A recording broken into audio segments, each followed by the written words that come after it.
Pasukan Pertahanan Israel atau IDF terus memperluas operasi militernya hingga ke pinggiran kota Gaza. Pada Rabu 27 Agustus 2025, juru bicara IDF menegaskan bahwa evakuasi massal dari kota Gaza tak terelakkan karena pertempuran akan masuk lebih dalam ke wilayah perkotaan. Juru bicara IDF menyampaikan pasukan Israel sudah mendekati pusat kota dan operasi akan diperluas dalam beberapa hari ke depan. Karena itu, warga sipil diminta segera meninggalkan rumah mereka dan menuju ke wilayah selatan, khususnya kawasan Al-Mawasi. Israel mengeklaim telah menyiapkan lokasi pengungsian di daerah itu.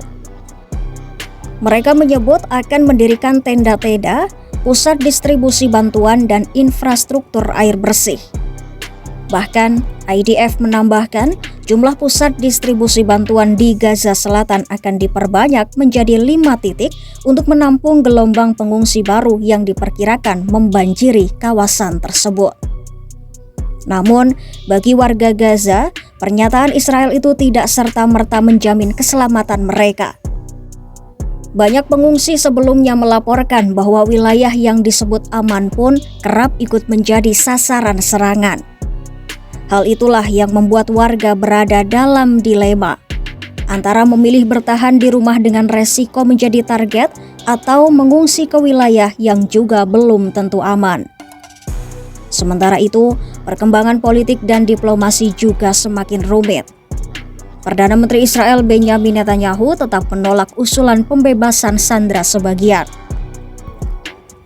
Pemerintah Israel hanya mau menerima kesepakatan penuh, yaitu seluruh sandera dibebaskan sekaligus dan Hamas harus melucuti senjata. Tanpa syarat itu, gencatan senjata tidak akan disetujui. Sementara itu, Organisasi Kemanusiaan dan Perserikatan Bangsa-Bangsa juga kembali mengingatkan kondisi di Gaza kini masuk tahap darurat. Fasilitas kesehatan lumpuh, pasokan listrik dan air nyaris tidak ada, dan obat-obatan sangat terbatas. Data PBB menunjukkan sejak gencatan senjata berakhir pada Maret 2025, lebih dari 800.000 orang telah mengungsi dari Gaza Utara ke wilayah tengah dan selatan. Dengan operasi darat yang semakin intens, jumlah pengungsi ini hampir pasti akan bertambah dalam waktu dekat. Kenyataan pahit ini menempatkan warga sipil Gaza di posisi paling menderita. Mereka dipaksa berpindah tanpa henti, kehilangan rumah, pekerjaan, bahkan anggota keluarga. Setiap seruan evakuasi dari Israel bagi mereka bukanlah jaminan keselamatan, melainkan hanya awal dari babak baru penderitaan.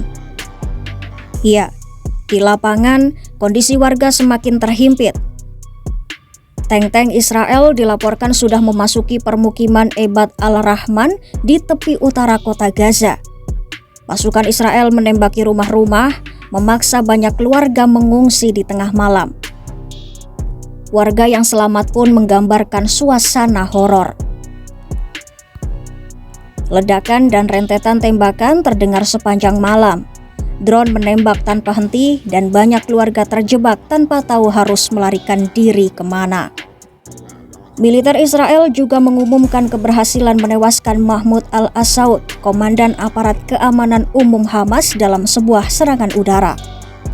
Selain itu, IDF membentuk batalion Zeni baru untuk memperkuat operasi darat di Gaza, menjadi tanda bahwa perang ini masih jauh dari kata selesai. Namun, semakin lama perang berlangsung, kritik dari dunia internasional juga semakin keras. Perdana Menteri Italia Giorgia Meloni mengecam keras serangan Israel terhadap rumah sakit Nasser di Khan Younis yang menewaskan sedikitnya 20 orang, termasuk 5 wartawan. Meloni menyebut operasi militer Israel sudah melampaui prinsip proporsionalitas. Menurutnya, meski Israel berhak membela diri, korban sipil yang begitu besar tidak bisa dibenarkan. Pertanyaannya, sampai kapan situasi ini akan dibiarkan? Israel bersikeras melanjutkan operasi militer sampai Hamas kalah total. Sementara, Hamas sendiri tidak menunjukkan tanda menyerah. Dunia internasional hanya bisa mendesak, tapi tanpa hasil nyata. Dan di tengah tarik-menarik kepentingan ini, jutaan warga Gaza terus menanggung beban perang yang seolah tak berujung.